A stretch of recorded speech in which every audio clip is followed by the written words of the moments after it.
중국이 아닌 일본에 있다는 양귀비 무덤의 충격적 미스터리. 중국 역사상 가장 아름다운 여인. 그리고 한 제국의 몰락을 불러왔다고까지 평가받는 여자. 당나라 현종의 절대적 사랑을 받았던 인물, 양귀비. 우리는 모두 알고 있습니다. 양귀비는 반란이 일어난 뒤 마회역에서 군사들의 요구로 처형당했다. 이것이 역사서에 기록된 공식적인 결말입니다. 그런데 말입니다. 이 확정된 역사를 정면으로 부정하는 장소가 중국이 아닌 일본에 존재합니다. 일본에는 지금도 양귀비의 무덤이라 불리는 장소가 남아 있습니다. 왜일까요? 중국도 아닌 일본에 당나라 최고의 미녀 무덤이 있다는 이 기이한 상황은 단순한 전설로 치부하기엔 너무 구체적이고 너무 오래됐습니다. 일본에 실제로 존재하는 양귀비 무덤. 일본 야마구치현과 교토 일대에는 오래전부터 지역 주민들이 전해 내려오는 이야기가 있습니다. 양귀비는 중국에서 죽지 않았다. 그녀는 바다를 건너 일본으로 왔다. 이 지역에는 양귀비의 이름이 새겨진 묘역, 그녀를 기리는 사당, 그리고 관련 설화들이 실존합니다.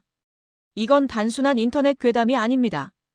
일본의 지방 사료와 관광 안내서에도 양귀비 전설이라는 이름으로 기록돼 있습니다. 그렇다면 질문은 단 하나입니다. 양귀비는 정말 죽었을까? 미스터리 첫 번째 처형된 사람은 진짜가 아니었다. 가장 충격적인 가설부터 보겠습니다. 마회역에서 죽은 여인은 진짜 양귀비가 아니라 대역이었다는 주장입니다. 당시 상황을 보면 완전히 불가능한 이야기는 아닙니다. 반란으로 혼란스러웠고 군사들은 책임질 누군가를 원했으며 황제는 사랑하는 여인을 잃고 싶지 않았습니다. 일부 설에 따르면 대역을 내세워 처형을 끝내고 진짜 양귀비는 몰래 궁을 빠져나와 해상 루트를 통해 일본으로 이동했다는 것입니다. 그리고 일본에서 신분을 숨긴 채 조용히 생을 마쳤다는 이야기.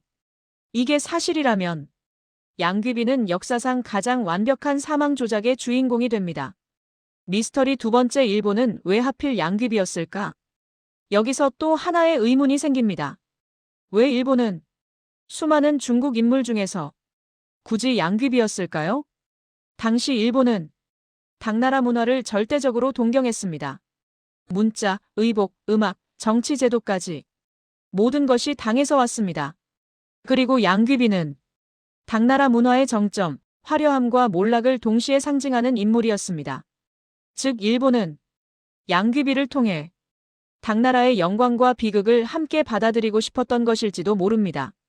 그래서 만들어진 것이 실제 무덤이 있는 것처럼 보이는 전설일 가능성도 있습니다. 미스터리 세 번째, 무덤은 있는데 유해는 없다. 가장 소름 돋는 부분입니다.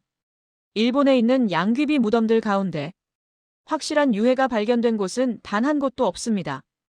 DNA도 없고 유골도 없고 결정적인 증거는 없습니다. 하지만 이상하게도 없기 때문에 전설은 더 강해졌습니다. 사람들은 묻습니다.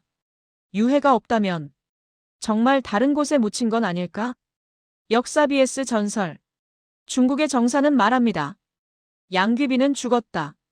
하지만 일본의 전설은 말합니다. 양귀비는 살아서 도망쳤다. 역사는 승자의 기록이고 전설은 사람들이 믿고 싶었던 진실입니다.